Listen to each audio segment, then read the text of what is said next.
नमस्कार दोस्तों, welcome to our channel SM physics. Myself S Suman. आज हम पढ़ेंगे मोशन इन द प्लेन का पार्ट 2। ये हमारा दूसरा चैप्टर है नीट फिजिक्स 2025 का। इसके पहले पार्ट में हम वेक्टर के properties, then types of vector, उनके बारे में पढ़े थे। आज हम पढ़ेंगे vector addition, then vector addition के triangle law, parallelogram law, then resolution of vector, then scalar product, then vector product. आज ये सब हम पढ़ेंगे। आज वेक्टर हमारा पूरा खत्म हो जाएगा, ठीक है। तो चलिए शुरू करते हैं वीडियो को।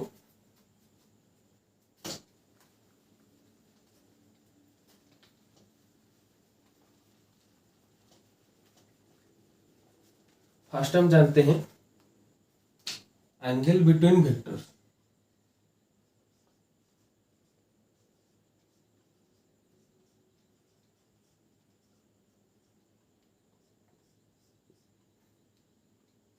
एंगल बिटवीन वेक्टर्स क्या है? जब भी दो वेक्टर उनका टेल टू टेल कनेक्ट होंगे एक दूसरे से, तो उनके बीच में क्या दो एंगल फॉर्म होंगे। उनमें से जो छोटा एंगल होगा वो एंगल बिटवीन वेक्टर होगा। इसका मतलब क्या है? अगर एक वेक्टर है, एक दूसरा वेक्टर है, तो इनके बीच में ये क्या है?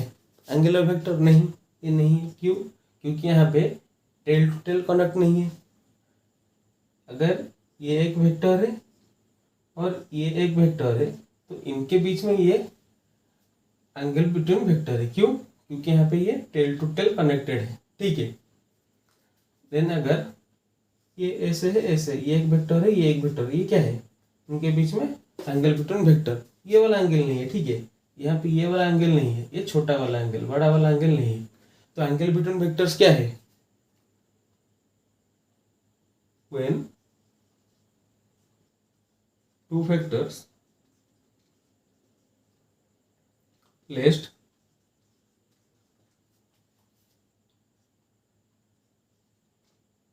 tail to tail jointed, then the smaller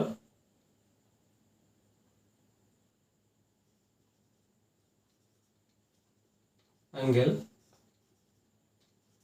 formed is the angle between two vectors, ठीक है।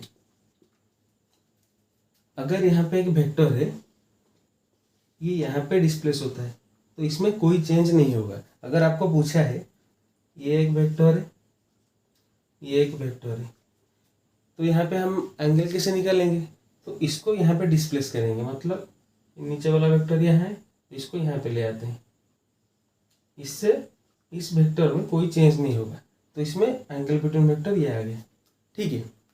देन हम वेक्टर एडिशन की तरफ चलते हैं।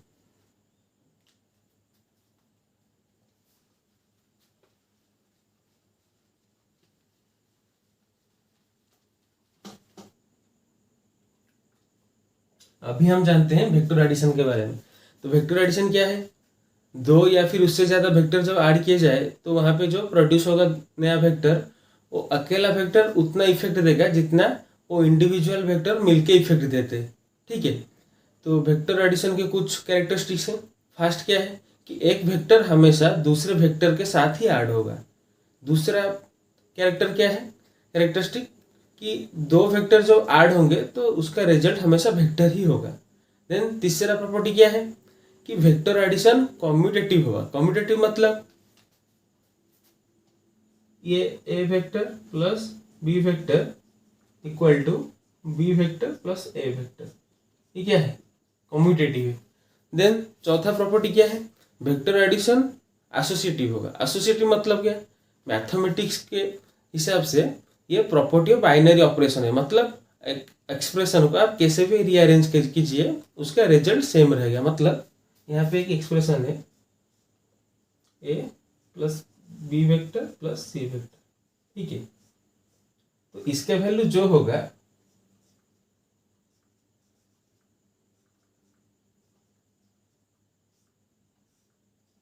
इसका वैल्यू भी सेम होगा। ये क्या है? Associative property. देन हम लॉ ऑफ वेक्टर एडिशन की तरफ चलते हैं। फर्स्ट ट्रायंगल लॉ से स्टार्ट करते हैं।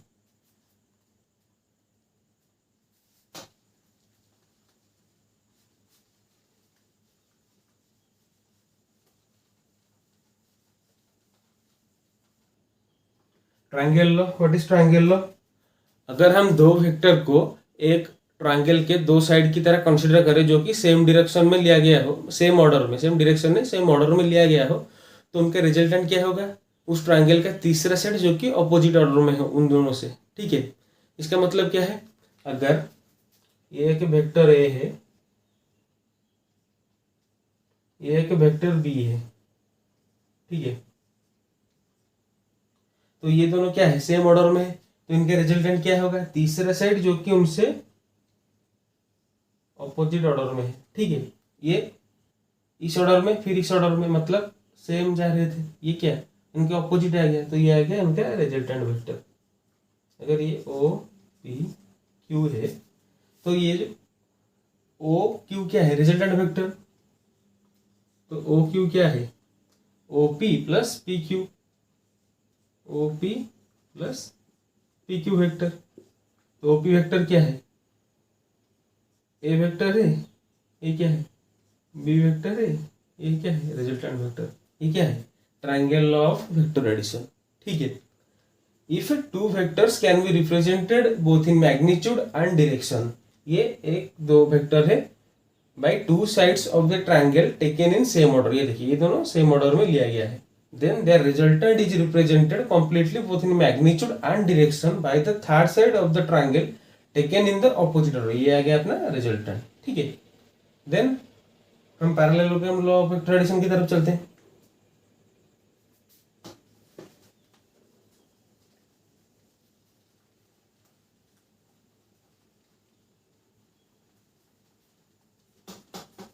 क्या है?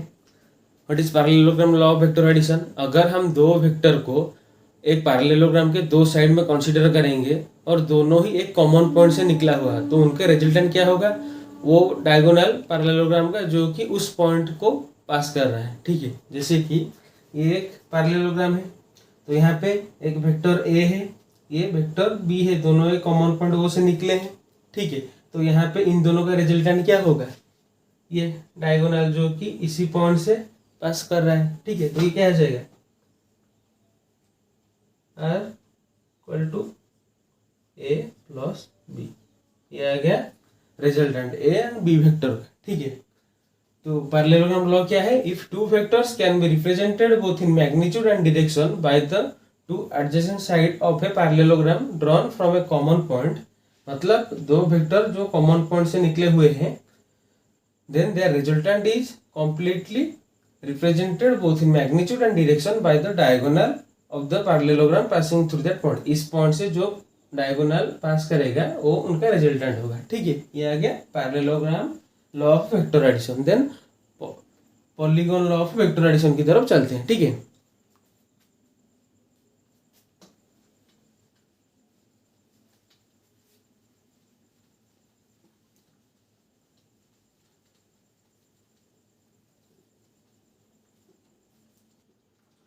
Polygon law, what is polygon law of vector addition? अगर हम कुछ वेक्टर्स को लेके एक ओपन पॉलीगॉन बनाते हैं जो कि वेक्टर सेम ऑर्डर में हो, तो उनका रिजल्टेंट क्या होगा? जो क्लोजिंग साइड होगा वो ऑपोजिट ऑर्डर में होगा। ठीक है, जैसे कि यहाँ पे ए बी सी डी, ये चारों वेक्टर एक ओपन पॉलीगॉन में है। ठीक है, ये अगर एक ओपन पॉलीगॉन में है और सेम ऑर्डर में है, तो उनका रिजल्टेंट क्या हो जाएगा? ये वाला वेक्टर जो कि उनके ऑपोजिट ऑर्डर में होगा। ये क्या होगा? Resultant vector R equal to A plus B plus C plus D. क्या है? रिजल्टेंट वेक्टर किसका? पॉलीगॉन का। वैसे ही अगर ये एक पॉलीगॉन है,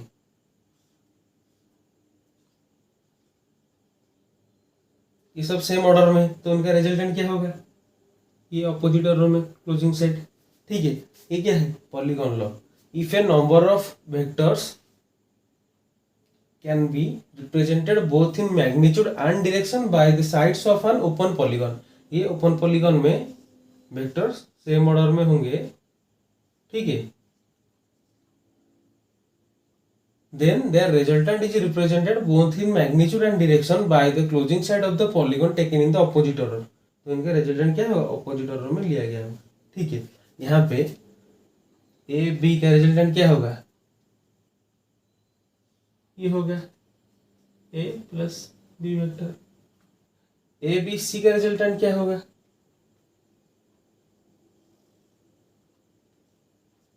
ए plus B plus C vector, ठीक है। तो ये क्या है, पॉलीगॉन लॉ। देन हम मैग्नीट्यूड ऑफ रिजल्टेंट वेक्टर की तरफ चलते हैं, ठीक है।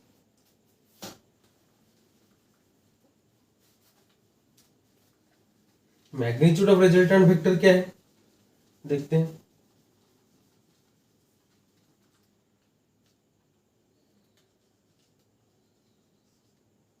मैग्नीट्यूड ऑफ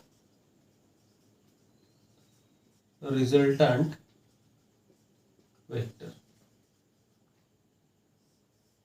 अगर ये एक वेक्टर है, ये एक वेक्टर, ये वेक्टर ए है, ये वेक्टर बी है, इन दोनों के बीच में एंगल है थीटा, तो इनका ये जो रिजल्टेंट होगा, ठीक है, इसका मैग्नीट्यूड क्या होगा, इसका मैग्नीट्यूड होगा R equal to A square plus B square plus 2ab cos theta का रूट ओवर, ये है क्या, रिजल्टेंट का मैग्नीट्यूड। इसका एक पूरा डेरिवेशन है, पर अपने को नीट में उसकी ज़्यादा जरूरत नहीं है, ठीक है। तो आपको ये याद रखना होगा, रिजल्टेंट क्या होगा, A square plus B square plus 2ab cos theta का रूट ओवर। जो अब तक हम रिजल्टेंट निकाले थे तो उसका मैग्नीट्यूड ये होगा। उसका डायरेक्शन क्या होगा, इसका डायरेक्शन क्या होगा, अगर ये रिजल्टेंट ए के साथ बीटा एंगल फॉर्म करे तो tan beta equal to B sine theta upon A plus B cos theta. B sine theta मतलब बी का vertical component, B cos theta मतलब बी का ये हॉरिजॉन्टल कंपोनेंट, ठीक है। ये आ गया अपना क्या, magnitude of resultant vector, then direction. अभी कुछ क्वेश्चंस करते हैं, ठीक है।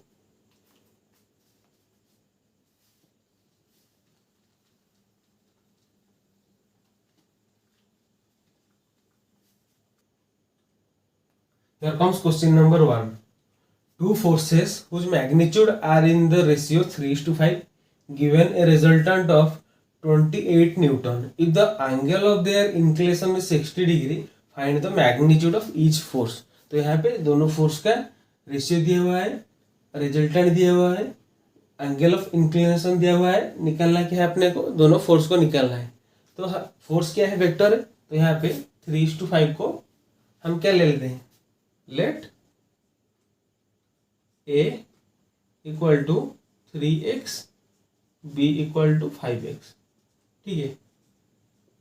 a क्या है, फर्स्ट फोर्स है, b क्या है, सेकंड फोर्स है। दोनों फोर्स का रेशियो दिया हुआ है ना 3:5।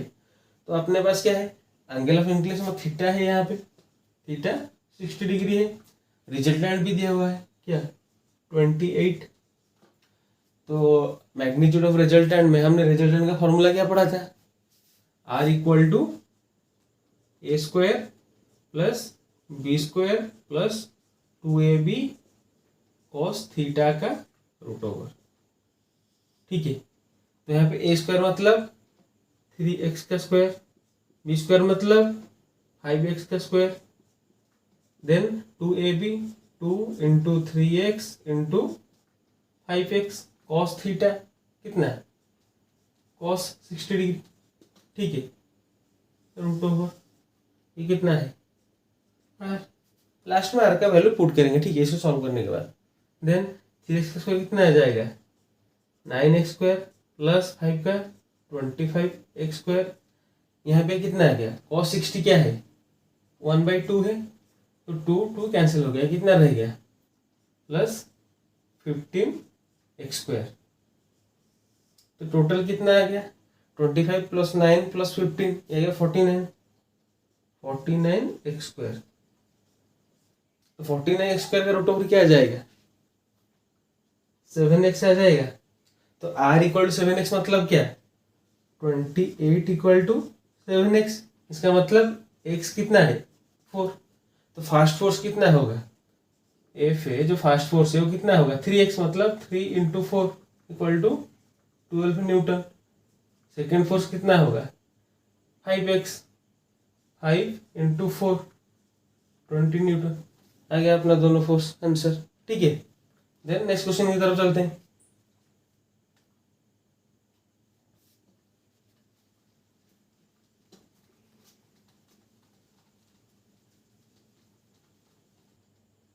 Here comes question number 2. If A equal to B plus C have scalar magnitudes of 4, 5, 4, 3 units respectively, then find angles between A and C vector. तो A equal to B plus C से क्या पता चल रहा है, ये एक triangle के बारे में दिया हुआ है, मैग्नीट्यूड क्या दिया है 5, 4, 3। इससे क्या पता चल रहा है 5, 4, 3 क्या है, एक पाइथागोरियन ट्रिपलेट है। तो इसका मतलब क्या है, एक राइट एंगल ट्रायंगल है, ये राइट एंगल ट्रायंगल है। ठीक है, यहाँ पे ए क्या है बी प्लस सी, मतलब ए हो गया इनका रिजल्टेंट, मतलब ये हाइपोटेनस हो गया। देन बी एंड सी, यहाँ पे आ गया बी, यहाँ पे आ गया सी। ठीक है, तो इनका मैग्नीट्यूड क्या दिया हुआ है, ए का 5, बी का 4, सी का 3। निकालना क्या है अपने को, एंगल बिटवीन ए एंड सी। कौन सा एंगल निकालना है, ये वाला एंगल थीटा। ठीक है, तो इसको निकालते हैं। तो यहाँ पे ये राइट एंगल ट्रायंगल है, तो कॉस थीटा इक्वल टू क्या हो जाएगा, बेस ऑफ वन हाइपोटेनस। मतलब अगर ये एम एन पी ट्रायंगल है तो यहाँ पे बेस क्या होगा एम एन बेस होगा नहीं, क्यों, क्योंकि यहाँ पे ये एंगल निकालना है, इसके हिसाब से बेस क्या है, ये है पी एन। तो क्या आ गया P N upon hypotenuse M P. इसका मैग्नीट्यूड कितना आएगा पी एन का 3 अपॉन पी एम का, और एम पी का कितना 5। तो कॉस थीटा कितना आएगा 3 अपॉन 5। तो थीटा क्या आ जाएगा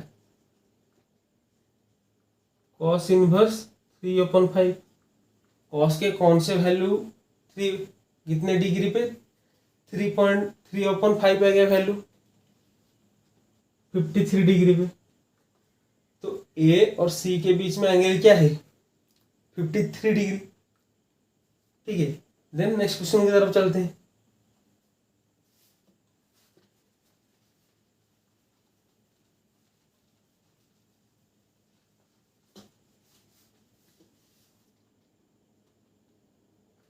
Then comes question number 3. Find the sum of vectors a and b as shown in the figure. Also find direction of sum vector. मतलब इन दोनों का रिजल्टेंट निकालना है, देन उसका डायरेक्शन भी निकालना है। तो सिंपल रिजल्टेंट का फॉर्मूला क्या है, resultant equal to sum of vector, मतलब क्या है रिजल्टेंट निकालना है, R equal to A plus B. तो उसका मैग्नीट्यूड क्या है R equal to A square plus B square plus 2ab cos theta का रूट ओवर। तो ए स्क्वायर कितना है 4, 4 का डायरेक्ट स्क्वायर लिख लेते हैं 16 प्लस बी स्क्वायर, बी कितना है 3, 3 का square 9 plus 2 into 4 into 3 into cos theta. Cos theta कितना है कॉस 60, कॉस 60 कितना है 1 अपॉन 2। तो ये 2 कैंसिल हो गया, कितना रह गया 4 इंटू 3 ये रह गया 12, ये आ गया 16, देन 9, ये कितना आ गया रूट 37। ठीक है, ये आ गया अपना रिजल्टेंट। देन उसका डायरेक्शन निकालना है, ये आ गया आर अपना रिजल्टेंट। ठीक है, अगर ये ए के साथ एक एंगल अल्फा क्रिएट करे, ठीक है, देन उसका डायरेक्शन निकालते हैं। tan अल्फा इक्वल टू क्या होगा B sine theta upon A plus B cos theta. ठीक है। बी साइन थीटा मतलब बी कितना है 3, साइन थीटा मतलब साइन 60, साइन 60 का वैल्यू क्या है √3/2, ए कितना है 4 plus B cos theta, B कितना है 3, कॉस 60 कितना है 1/2 मतलब 3/2, ठीक है। तो ये आ गया अपना। देन हम इसको सॉल्व करते हैं, तो ये ऊपर कितना आ गया, ये 2 कॉमन लेते हैं तो ये 2 कैंसिल हो गया, ये नीचे 2 कॉमन, ये ऊपर आ गया कितना 3√3 अपन नीचे ये 2 11 अपन 11, ठीक है। तो 5 इंटू 1.732 अपन 11, ये आएगा कितना, कैलकुलेट करते हैं 17,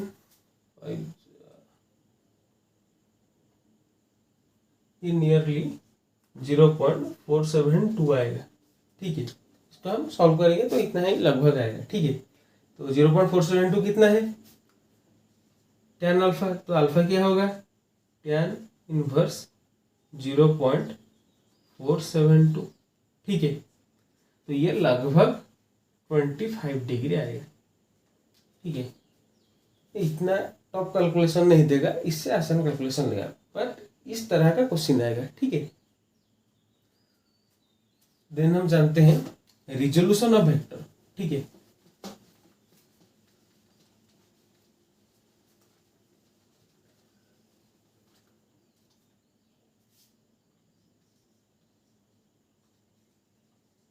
रिजोल्यूशन ऑफ वेक्टर,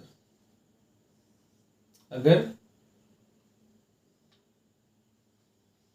ये एक वेक्टर है, ठीक है, ये एक्स एक्सिस, ये वाई एक्सिस, यहाँ पे एक वेक्टर है ए, ठीक है। तो ये एक वेक्टर है, तो इसका रिजोल्यूशन मतलब क्या है, इसके कंपोनेंट में इसको डिवाइड करते हैं, vertical component then horizontal component.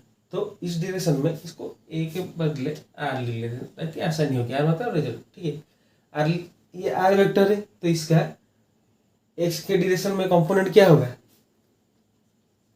Are x, Y के डायरेक्शन में आर वाई। अगर ये टोटल एंगल थीटा है, इसके साथ इसमें एंगल क्या है, क्या अल्फा, इसके साथ बीटा, ठीक है। यहाँ पे टोटल एंगल की जरूरत नहीं, सिर्फ रिजल्ट आर ने एक्स के साथ क्या क्या है अल्फा, देन वाई के साथ बीटा एंगल पे है, ठीक है। तो आर एक्स का वैल्यू क्या होगा, R X equal to R cos alpha, ये अल्फा है तो इसका कॉस अल्फा का है हॉरिजॉन्टल में होगा, और इसका वैल्यू और क्या हो सकता है, अगर हम इसको बीटा वाले एंगल के साथ ले तो ये इसका क्या है वर्टिकल कंपोनेंट है आर साइन बीटा, ठीक है। वैसे ही आर वाई डायरेक्शन में जो कंपोनेंट है वो क्या है अल्फा का वर्टिकल मतलब आर साइन अल्फा, और बीटा का क्या है ये हॉरिजॉन्टल है आर कॉस बीटा। तो ये क्या आ गया अपना रिजोल्यूशन ऑफ वेक्टर, ठीक है। ये वर्टिकल कंपोनेंट्स है वेक्टर के, इसे निकालते हैं, ठीक है। देन हम प्रोडक्ट ऑफ वेक्टर की तरफ चलते हैं, डॉट प्रोडक्ट क्रॉस प्रोडक्ट को पढ़ते हैं, ठीक है। डॉट प्रोडक्ट और scalar product, what is scalar product, dot product. अगर दो वेक्टर ए और बी है तो उन दोनों का मैग्नीट्यूड का प्रोडक्ट, उसके साथ उन दोनों के बीच में जो एंगल है उसका कोसाइन, वो मिलकर क्या है डॉट प्रोडक्ट। मतलब अगर एक वेक्टर ए है एक वेक्टर बी है, दोनों के बीच में एंगल थीटा है तो उनका डॉट प्रोडक्ट क्या होगा A dot B equal to A B, मतलब ए का मैग्नीट्यूड इंटू बी का magnitude cos theta, theta means angle between them. इसके एग्जाम्पल क्या है work done F dot S क्या होगा एफ एस कॉस थीटा। वैसे ही पावर का क्या है, एफ डॉट वी क्या होगा, F B cos theta.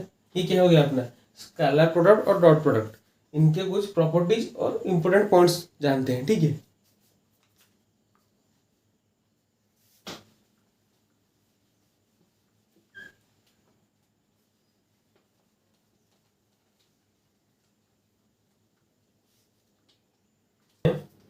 Important points regarding dot product, ठीक है। तो डॉट प्रोडक्ट क्या है, हमको पता चल गया कि मैग्नीट्यूड का प्रोडक्ट उसके साथ उनके बीच के एंगल का कोसाइन, ठीक है। तो अभी जानते हैं उनके कुछ important point. First, dot product is commutative. Commutative मतलब A dot B equal to B dot है, दोनों का सेम ही वैल्यू होगा, इसमें कोई चेंज नहीं होगा, ठीक है। Then associative, A dot B plus C equal to A dot B plus A dot C, ठीक है। Then I cap dot I cap equal to J cap dot J cap equal to K cap dot K cap equal to 1। इसका मतलब क्या है कि अगर same unit vector का dot product निकालेंगे तो उसका वैल्यू 1 होगा। क्यों? क्योंकि यूनिट वेक्टर का मैग्नीट्यूड क्या होता है, 1। अगर ये आई कैप एक यूनिट वेक्टर है तो इसका मैग्नीट्यूड 1 है, ठीक है। उसका आई के साथ एंगल क्या होगा, दोनों पैरेलल हो गए ना, मतलब दोनों के बीच में एंगल क्या होगा, 0 डिग्री। तो cos 0 कितना है, 1। यूनिट वेक्टर के मैग्नीट्यूड 1, देन आंसर आ गया 1। तो जब किसी भी यूनिट वेक्टर को उसी के साथ डॉट प्रोडक्ट करेंगे तो उसका रिजल्ट क्या होगा, 1। अगर किसी यूनिट वेक्टर को उसके पास वाले यूनिट वेक्टर के साथ डॉट प्रोडक्ट करेंगे तो आई के साथ जे का क्या एंगल है, 90 डिग्री। जे के साथ क्या है, 90 डिग्री। आई क्या के साथ क्या है, 90 डिग्री। तो cos 90 का वैल्यू क्या, 0 है। तो अगर आई का जे के साथ, जे का के साथ या फिर आई का के साथ डॉट प्रोडक्ट करेंगे तो उनका रिजल्ट क्या आ जाएगा, 0, ठीक है। Then A dot B equal to क्या है, ए बी कॉस थीटा। तो cos theta equal to A dot B upon A B. इसको हम एंगल निकालने के टाइम यूज करेंगे, ठीक है। Then two vectors are perpendicular to each other if their dot product is 0, ठीक है। यहाँ पे हमने निकाला, देखिए यहाँ पे डॉट प्रोडक्ट कितना यूनिट वेक्टर है, 0। क्यों? क्योंकि जे के या फिर जे आई या फिर आई के क्या है, परपेंडिकुलर टू ईच अदर। जब दो वेक्टर एक दूसरे को परपेंडिकुलर होंगे तो उनका क्या आएगा, डॉट प्रोडक्ट 0। क्योंकि cos 90 0 है, परपेंडिकुलर मतलब क्या, दोनों के बीच में एंगल 90 डिग्री। तो cos 90 0 है, इसका मतलब क्या है, दोनों के एक दूसरे को परपेंडिकुलर है। Then dot product will be maximum at theta equal to 0 degree, that is vector parallel to each other. मतलब cos 0 का वैल्यू क्या है, 1 है, मतलब वेक्टर का डॉट प्रोडक्ट कब मैक्सिमम होगा, cos का कौन सा वैल्यू सबसे मैक्सिमम है, 0। क्योंकि cos 0 इक्वल टू 1, तो उसका सबसे मैक्सिमम वैल्यू क्या है, 1। कितने पे, 0 डिग्री पे। तो डॉट प्रोडक्ट का मैक्सिमम वैल्यू कहाँ होगा, जब थीटा 0 डिग्री होगा, ठीक है। तो ये हो गया हमारे डॉट प्रोडक्ट के कुछ इंपॉर्टेंट पॉइंट्स। देन कुछ क्वेश्चन करते हैं डॉट प्रोडक्ट के।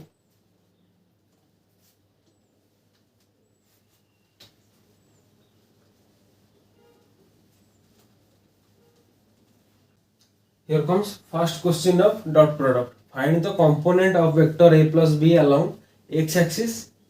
Then second along c. a b c तीनों वेक्टर यहाँ पे दिए हुए हैं, ठीक है। तो पहले a प्लस बी निकालते हैं, a प्लस बी डायरेक्ट लिखते हैं। i प्लस 2i, ये आ गया अपना 3i minus 2j plus 3k। तो फर्स्ट क्या पूछा है, x के अलाउ component of vector a plus B का क्या होगा। यहाँ पे x के अलाउ क्या होगा, i का कोफिशिएंट, j और k क्या है, j y का कोफिशिएंट, सॉरी j का कोफिशिएंट क्या होगा, y का कंपोनेंट, k का कोफिशिएंट क्या होगा, z का कंपोनेंट। तो x एक्सिस अलाउ के कंपोनेंट क्या होगा, i का कोफिशिएंट। मतलब यहाँ पे आंसर क्या आ गया, component of a plus b along x axis क्या आ गया, 3। देन सेकेंड में क्या पूछा है, c के अलोंग। तो c के अलोंग क्या होगा, let a plus B equal to r, ठीक है। देन अपने को पूछा कि सी के अलोंग का कंपोनेंट, अगर ये एक वेक्टर है बी, ये एक वेक्टर है ए, दोनों के बीच में एंगल है थीटा, ठीक है। तो यहाँ पे बी कॉस थीटा, अगर बी कॉस थीटा लेते हैं तो क्या होगा, इस डायरेक्शन में होगा, तो क्या होगा, component of B along the direction of A. वहीं पे अगर ए का कॉस थीटा लेंगे तो कहाँ आएगा, इस डायरेक्शन में आएगा, ए कॉस थीटा, तो ये क्या होगा, component of A along direction of B.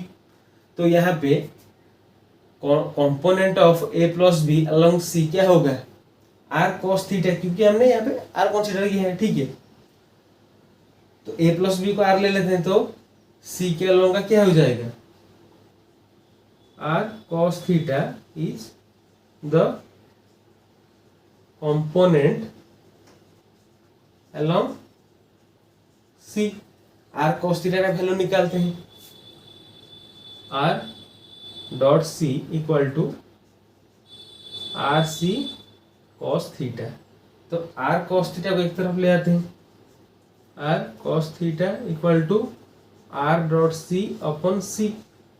Are का वैल्यू क्या है, यहाँ पे निकाला है 3 I cap minus 2 J cap plus 3 K cap.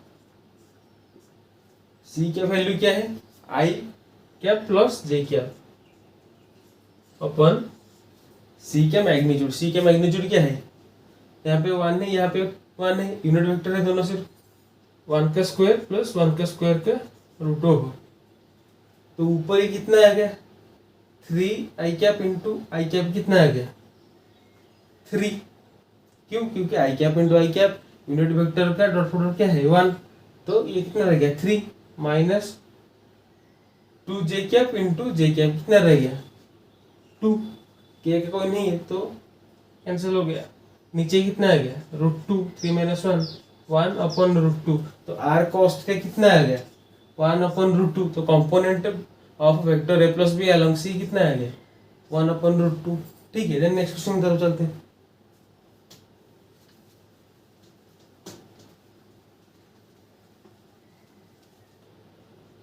Here comes question number 2. Find the angle between two vectors a equal to 2 i cap plus j cap minus k cap, b equal to i cap minus k cap, ठीक है। यहाँ पे dot product को use करके angle निकालते हैं। a dot b क्या हो जाएगा, ए बी कॉस थीटा, तो कॉस थीटा क्या हो जाएगा a dot b upon A B, ठीक है। अपने को निकालना क्या है a dot b, then a और b का मैग्नीट्यूड, ठीक है। तो फर्स्ट a डॉट b निकालते हैं, a dot b 2 I cap into I cap क्या हो जाएगा 2 आई कैप यूनिट वेक्टर का डॉट प्रोडक्ट क्या होता है 1, देन जे कैप का कोई नहीं है, माइनस के कैप कितना आ जाएगा +1, कितना आएगा 3, a डॉट b आएगा 3। देन a का मैग्नीट्यूड b का मैग्नीट्यूड निकालना है। a का मैग्नीट्यूड क्या है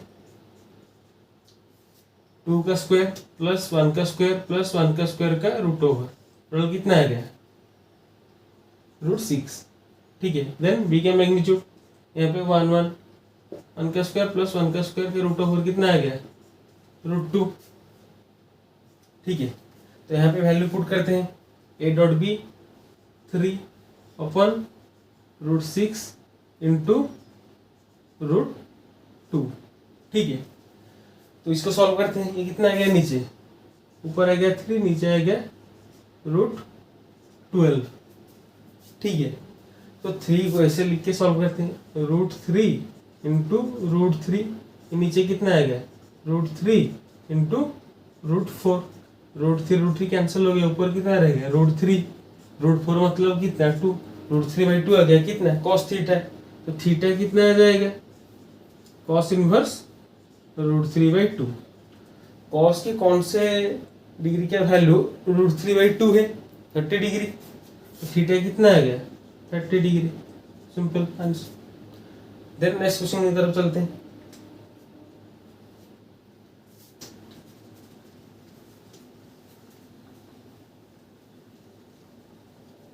Here comes the third question of dot product. Find angle and relation between a equal to 2 i cap minus 3 j cap plus k cap and b equal to i cap plus j cap plus k cap, ठीक है। तो अभी तक हमने क्या dot product ही पढ़ा है, तो यहाँ पे डॉट प्रोडक्ट यूज करते हैं, ठीक है, जिससे आसानी होगी। A dot B equal to कितना आ गया, 2i cap into I cap, 2 -3 J cap into J cap, -3 K cap into के कैप, 1 कितना आ गया, 0 आ गया। तो ए डॉट बी कितना आ गया, 0। ए डॉट बी 0 मतलब A B cos theta equal to 0। तो कॉस थीटा कितना आ गया, 0। तो थीटा के कौन से वैल्यू के लिए कॉस का वैल्यू 0 होगा, 90 डिग्री, ठीक है। तो थीटा कितना हो गया, 90 डिग्री। दोनों के बीच में एंगल क्या है, 90 डिग्री। रिलेशन क्या है, ए बी को परपेंडिकुलर है, ए परपेंडिकुलर टू बी, ठीक है। तो यहाँ पे डॉट प्रोडक्ट का क्वेश्चन खत्म करते हैं, अभी क्रॉस प्रोडक्ट की तरफ चलते हैं, ठीक है।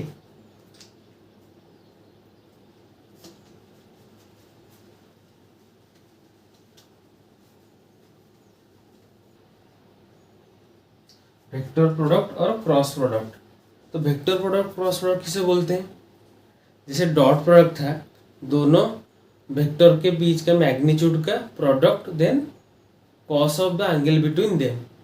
वैसे वेक्टर प्रोडक्ट क्या है, दो वेक्टर के मैग्नीट्यूड का प्रोडक्ट और उसके साथ sine of the angle between them then N cap, ठीक है। यहाँ पे एन कैप क्या है, एन कैप उसका डायरेक्शन है।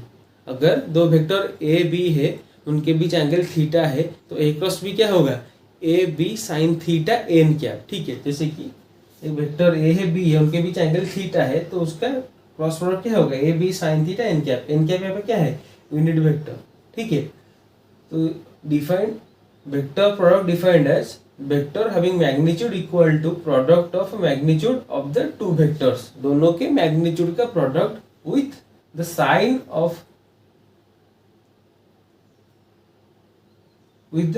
Of angle between them. उनके बीच का एंगल थीटा है, तो साइन थीटा, ठीक है। Its direction is perpendicular to the plane containing both the vector. अगर ए बी दोनों वेक्टर है, तो उसका उस प्लेन को परपेंडिकुलर होगा क्या, इसका डायरेक्शन, ठीक है। इसको राइट हैंड स्क्रू रूल की मदद से निकाले हैं, ठीक है।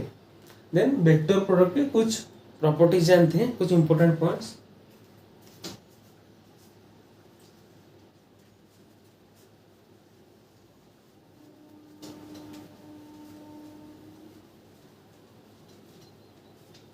Here comes some important points of vector product. First, a cross b equal to minus b cross a, मतलब जैसे a dot b equal to b dot a था कॉम्यूटेटिव किस में, डॉट प्रोडक्ट में, ऐसे क्रॉस प्रोडक्ट में नहीं होगा, यहाँ पे साइन चेंज हो जाएगा, ठीक है। देन a क्रॉस b क्या है, ए बी साइन थीटा है। अगर थीटा 0 डिग्री है, उसका मतलब क्या है, दो वेक्टर आपस में क्या है, पैरेलल है। तो पैरेलल वेक्टर के लिए क्रॉस प्रोडक्ट क्या होगा, 0 होगा। क्यों 0 होगा, क्योंकि साइन 0 डिग्री का वैल्यू 0 है, ठीक है।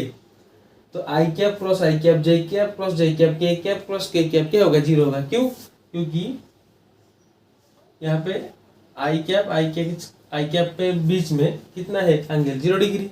तो यहाँ पे क्रॉस प्रोडक्ट 0। वैसे ही जे कैप के बीच में एंगल कितना है, 0 डिग्री। के कैप के बीच में एंगल कितना है, 0 डिग्री। तो क्रॉस प्रोडक्ट कितना हो जाएगा, 0। Then for two vectors perpendicular to each other, cross product will be maximum. Sine का कौन से डिग्री पे वैल्यू सबसे ज्यादा है, 90 पे 1। तो जब दो वेक्टर आपस में परपेंडिकुलर होंगे, तो उनका क्रॉस प्रोडक्ट क्या होगा, मैक्सिमम होगा, ठीक है। देन अगर a equal to a1 I cap plus b1 J cap plus c1 K cap, b equal to a2 I cap plus b2 J cap plus c2 K cap है, ठीक है। ये अगर दो वेक्टर दिए हुए हैं, तो इनको हम कैसे निकालेंगे क्रॉस प्रोडक्ट, हम इनको डिटर्मिनेंट के फॉर्म में निकालेंगे, ठीक है। ये डिटर्मिनेंट है जो आपने मैथ में पढ़ा होगा, तो इससे हम निकालेंगे क्या, क्रॉस प्रोडक्ट। देन अगर ए बी से पैरेलल है, तो पहला कंडीशन क्या था कि उनके बीच में क्रॉस प्रोडक्ट 0 होगा। उनका एक और भी कंडीशन है क्या, कि आई कैप जे कैप और के कैप, तीनों के कोफिशिएंट कांस्टेंट रेशियो को मेंटेन करेंगे। मतलब A1/A2 equal to B1/B2 equal to C1/C2, तीनों एक कांस्टेंट रेशियो को मेंटेन करेंगे अगर दोनों वेक्टर आपस में पैरेलल है तो। अभी क्रॉस प्रोडक्ट है, कुछ क्वेश्चन करते हैं, ठीक है।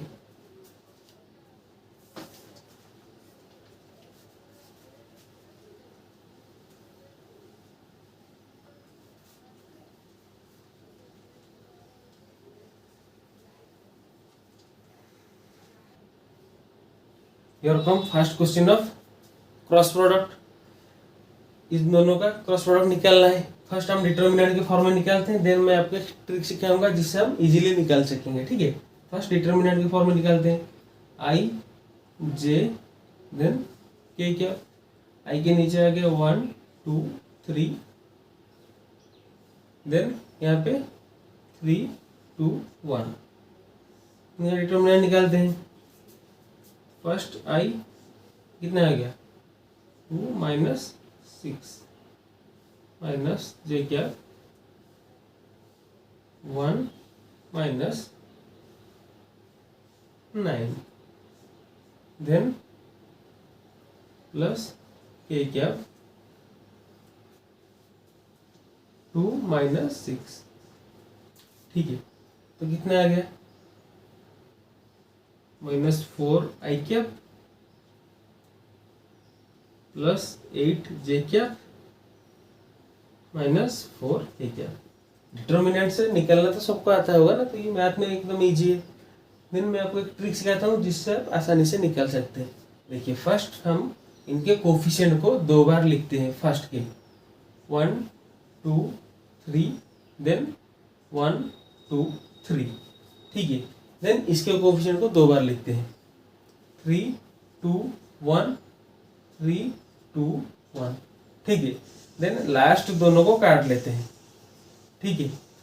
तो यहाँ पे 2 को 3 से मल्टीप्लाई करेंगे, 1 को 1 से, देन 3 को 2 से, तो 3 जा 6, 1 1 जा 1, 3 2 जा 6, देन यहाँ पे 2 को 1 से 2, 3 को 3 से 9, 1 को 2 से 2।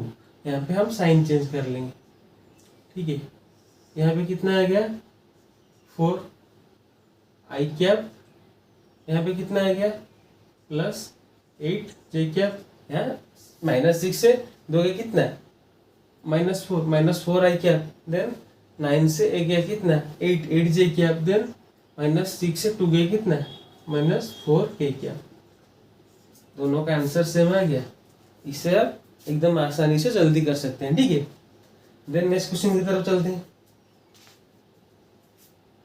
एक बार आपको फिर से बता रहा हूँ ताकि आप समझ में आसानी हो।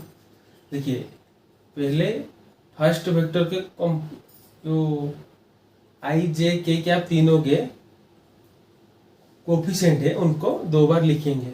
यहाँ पे कितना था 1 2 3, तो 1 2 3 1 2 3 2 बार लिखा। उसके बाद दूसरे वेक्टर के कंपोनेंट को लिखेंगे, सॉरी कोफिशिएंट को लिखेंगे। 3 2 1 था यहाँ पे, तो 3 2 1, देन 3 2 1, तो लास्ट के 2 को काट लेंगे, यहाँ पे 2 यहाँ पे 2, ठीक है। फिर बीच में जो है उसमें से इसको इसके साथ, इसको इसके साथ, इसको इसके साथ मल्टीप्लाई करके ऊपर लिखेंगे, फिर इसको इसके साथ, इसको इसके साथ, इसको इसके साथ मल्टीप्लाई करके नीचे लिखेंगे। ऊपर का साइन चेंज करेंगे, माइनस होगा तो प्लस करेंगे, प्लस होगा तो माइनस करेंगे, फिर दोनों को ऐड कर लेंगे, ये आ गया आंसर, ठीक है। डिटर्मिनेंट के फॉर्म में जो आंसर आएगा ये भी सेम ही आंसर आएगा, ये उससे जल्दी सॉल्व होगा, ठीक है। देन नेक्स्ट क्वेश्चन की तरफ चलते हैं।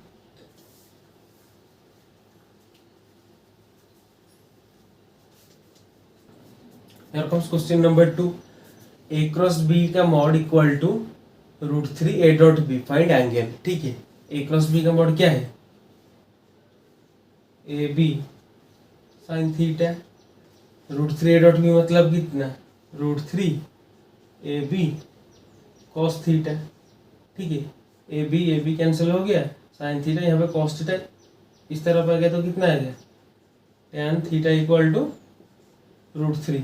तो थीटा कितना हो जाएगा, tan से कौन से वैल्यू के लिए √3 आ जाएगा, कितने डिग्री पर 60। Angle between the A and B कितना आएगा, find angle 60 degree. Then question number 3, वही सेम क्वेश्चन लेकिन यहाँ पे थोड़ा डाटा चेंज किया है। A cross B equal to A dot B मतलब simple AB sine theta equal to AB cos theta, तो ए बी कैंसिल हो गया, sine theta equal to cos theta. कौन से एंगल पे sine theta equal to cos theta होगा? Simple, theta equal to 45 degree. ऐसे आप cos theta upon sine theta equal to tan theta equal to 1 करके ऐसे भी निकाल सकते थे, लेकिन साइन थीटा कॉस थीटा दोनों का वैल्यू कौन सी डिग्री पे सेम है? 45 पे 1/√2 होगा, ठीक है। तो angle between A and B कितना आ गया? 45 डिग्री। देन नेक्स्ट क्वेश्चन की तरफ चलते हैं।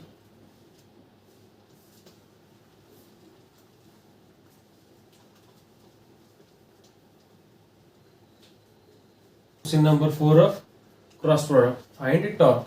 एफ दिया हुआ है, आर दिया हुआ है, तो टॉर्क कैसे निकालेंगे? F cross R, sorry R cross F, अभी भूल गलत हो जाता है, एफ क्रॉस आर नहीं, आर क्रॉस एफ। तो टॉर्क क्या है? Tau equal to R cross F, ठीक है। दोनों का क्रॉस प्रोडक्ट निकालते हैं। तो आर का कोएफिशिएंट क्या है? आई जे के का 7 3 1, देन 7 3 1। फोर्स का कोएफिशिएंट क्या है? आई जे के का -3 1 5 -3 1 5। लास्ट दोनों को काट लेते हैं, तो ये कितना आ गया? 5 3 जा 15, 1 -3 -3, 7 1 जा 7। ऊपर कितना आ गया? 1 1 1, 7 5 जा 35, देन -9। ऊपर साइन चेंज करते हैं, माइनस माइनस प्लस, कितना आ गया? 15 - 1 14 आई कैप -38 जे कैप प्लस 16 के कैप। ये आ गया अपना आंसर, ठीक है। Then question number 5, find true relation.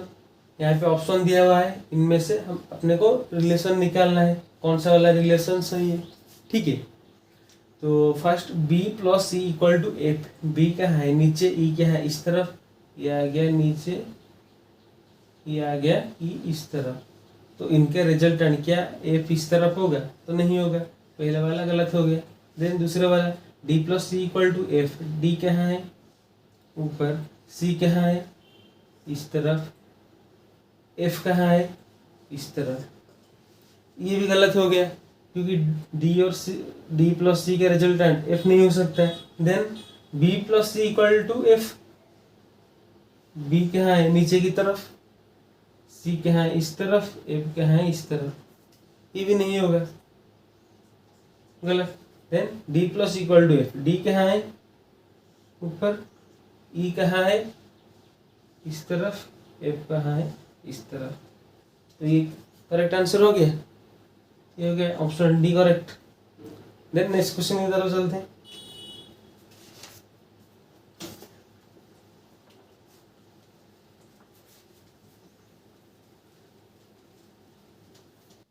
Here comes question number 5 of cross product. If the magnitude of sum of two vectors is equal to the magnitude of difference of the two vectors, then angle between the two vectors। ये 2016, 2006, 1996, then 1991 का PYQ है NEET का, ठीक है। 2016 में इसे without data दिया पूछा था। 2006, 1996, 1991 में यहाँ वेक्टर ए एंड बी ऐसे देके पूछा था, ठीक है। तो इसीलिए सबको एक साथ लिख लिया है। देन सॉल्व करते हैं। तो दो वेक्टर के सम एंड डिफरेंस दोनों का मैग्नीट्यूड सेम है। तो सम का मैग्नीट्यूड क्या है? ए प्लस बी। अगर एक वेक्टर को ए और दूसरे वेक्टर को हम बी कंसीडर करते हैं, तो सम का मैग्नीट्यूड क्या है? A square plus B square plus 2ab cos theta. ये आ गया ए प्लस बी का मैग्नीट्यूड। ए माइनस बी का मैग्नीट्यूड क्या आएगा? इसका root over. A minus B का मैग्नीट्यूड क्या आएगा? A square plus B square minus 2ab cos theta का रूट ओवर। यहाँ पे माइनस क्यों आया? ठीक है, हमने एडिशन ऑफ वेक्टर पढ़ा था, वेक्टर एडिशन, पर सब्सट्रैक्शन नहीं पढ़ा था। क्यों? क्योंकि हम यहाँ माइनस बी को हम माइनस बी अलग करके ये प्लस माइनस बी, ए प्लस माइनस बी ऐसे यूज करके भी हम इसको सॉल्व कर सकते हैं, इसलिए सब्सट्रैक्शन की कोई ज़रूरत नहीं ज़्यादा है। ठीक है, तो यहाँ पे आगे दो फार्मूला दिया क्या हुआ है, sum addition, sum and difference दोनों सेम है, तो A square plus B square plus 2ab cos theta का root over equal to A square plus B square minus 2ab cos theta का रूट ओवर, दोनों सेम है। A square plus B square plus 2ab cos theta equal to A square plus B square minus 2ab cos theta. यहाँ पे root over है, वहाँ पे भी root over है, तो रूट ओवर पहले कैंसिल हो जाएगा दोनों जगह से, फिर ए स्क्वायर यहाँ पे आगे माइनस हो जाएगा, तो A square cancel, B square से कैंसिल हो गया, तो कितना रह गया, ये इस तरफ आ गया, तो रह गया 4ab cos theta equal to 0। ठीक है, देन cos थीटा कितना हो गया 0, तो cos के कौन से वैल्यू के लिए, थीटा के कौन से वैल्यू के लिए cos 0 होगा 90 डिग्री, एंगल बिटवीन देम क्या है 90 डिग्री। ठीक है, तो यहाँ पे इस वीडियो को खत्म करते हैं, देन यहाँ पे अपना वेक्टर खत्म हो गया, इसके बाद हम मोशन लीनियर प्लेन का नेक्स्ट टॉपिक पढ़ेंगे। ठीक है, और 3 से 4 वीडियो में मोशन लीनियर प्लेन कंप्लीट हो जाएगा, या फिर उससे कम में भी हो सकता है। ठीक है, तो अभी के लिए इस वीडियो को यहाँ पे खत्म करते हैं। Thanks for watching, thank you.